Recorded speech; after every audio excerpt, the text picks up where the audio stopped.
3.3 का 1 का 4 नंबर क्या है? क्वेश्चन है x/2 plus 2y/3 equal to -1। ध्यान दीजिए,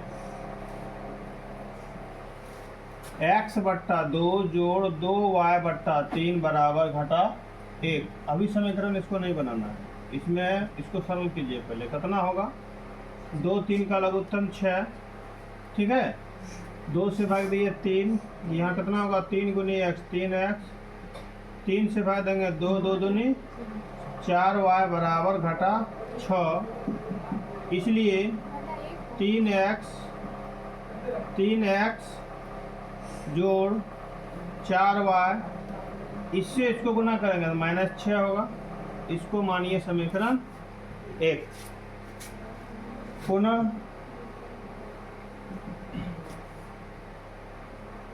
x माइनस y/3 बराबर 3। यही है ना? बट्टे 1 दे देंगे,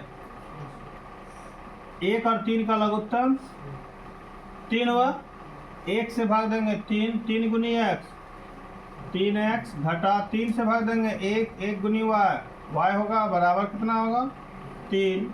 इसलिए 3x घटा y बराबर 3 तिहाई, समीकरण 2 होगा। अब हम पहले कौन विधि से बनाएंगे? विलोपन विधि से। विलोपन विधि से समीकरण 1 और 2 में देखिए क्या क्या मिलता है। कुछ मिलता है क्या? 3x मिलता है। तो हमको गुना नहीं करना है, क्या करना है? डायरेक्ट घटा देना। नहीं घटेगा ना, काय घटेगा? क्योंकि ये भी प्लस ये भी प्लस। बताए थे कि दोनों प्लस में रहेगा तो घटाना है, दोनों माइनस में रहेगा तो घटाना है, और अलग अलग एक प्लस एक माइनस रहेगा उस समय जोड़ना है। तो यहाँ पर लिखेंगे क्या? समीकरण 1 में 2 घटाने पर, तो समीकरण 1 में कितना है? 3x जोड़ 4y बराबर घटा 6, और इसमें नीचे 2 में कितना है? 3x घटा y बराबर 9। और जब घटेगा तो चिन्ह क्या होगा? बदलेगा, माइनस हो गया, माइनस था तो प्लस हो गया, प्लस था तो प्लस है तो माइनस हो गया, ये कट गया। यहाँ कितना होगा? 5 गो y, इधर माइनस में 15 हुआ ना, 5 तिया, इसलिए y बराबर कितना होगा? घटा 3। हाँ, उसके बाद क्या करना है? इसका मान किस में रख देना है? समीकरण 2 में रख देते हैं, आसान है। आए 1 में तो थोड़ा डिफिकल्ट है, 2 में रख सकते हैं, कोई दिक्कत नहीं है। अब y का मान समीकरण 2 में रखने पर, तो समीकरण 2 कितना है? 3x घटा y बराबर 9 है ना। तो 3x हुआ घटा y बराबर कितना है? घटाओ 3 बराबर 9। यहाँ हो जाएगा 3x घटा घटा माइनस माइनस प्लस 3 बराबर 9। तो क्या हो जाएगा? 3x बराबर, ये जाके उधर घट जाएगा, कितना होगा? 6, 3 दूना 6, इसलिए x बराबर 2। अतः x बराबर 2, y बराबर घटा 3। ये विलोपन विधि से हो गया, ठीक है कि नहीं। फिर बोलता है कौन विधि से निकालना है? प्रतिस्थापन विधि से। पुनः प्रतिस्थापन विधि से, प्रतिस्थापन विधि से समीकरण 1 से समीकरण 1 कहाँ है? यहाँ है। कितना है? 3x जोड़ 4y बराबर घटा 6। ठीक है, इसलिए डायरेक्ट निकालते हैं। x बराबर क्या होगा? घटा 6 घटा 4y बट्टे 3 हो जाएगा। नहीं, 4y कौन सी में? जोड़ में। उधर गया क्या हुआ? घटा में। 3 कौन सी में? गुना में। उधर गया क्या हुआ? भाग में। ये समीकरण ले लो 3। अब समीकरण 2 में x का मान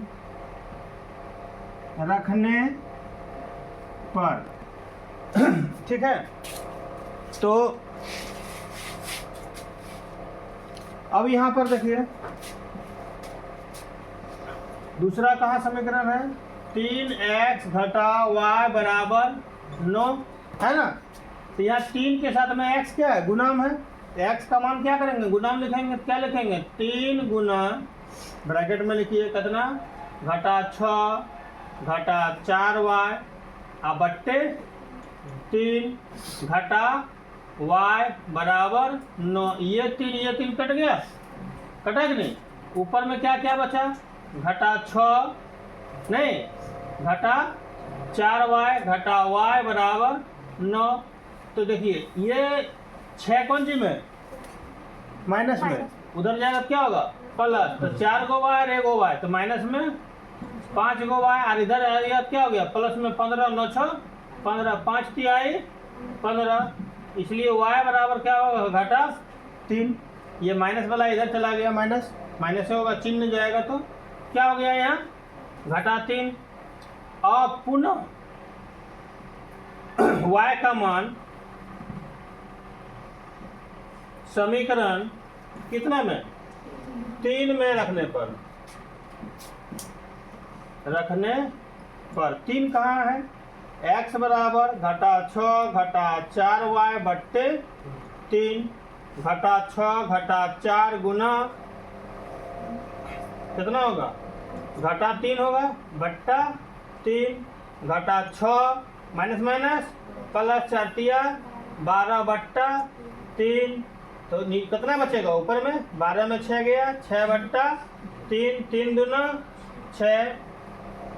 कितना निकला? 2 है कि नहीं? अतः x बराबर कितना निकला? 2। y बराबर कितना निकला? घटा 3। ये भी आंसर हो गया यहाँ पर। अब देखिए इसमें आंसर कितना निकला? x में 2, यहाँ भी x में 2, y में घटा 3, y में घटा 3 मिल गया। हाँ, साथ ही विलोपन विधि उपयुक्त है। ठीक है? हैं?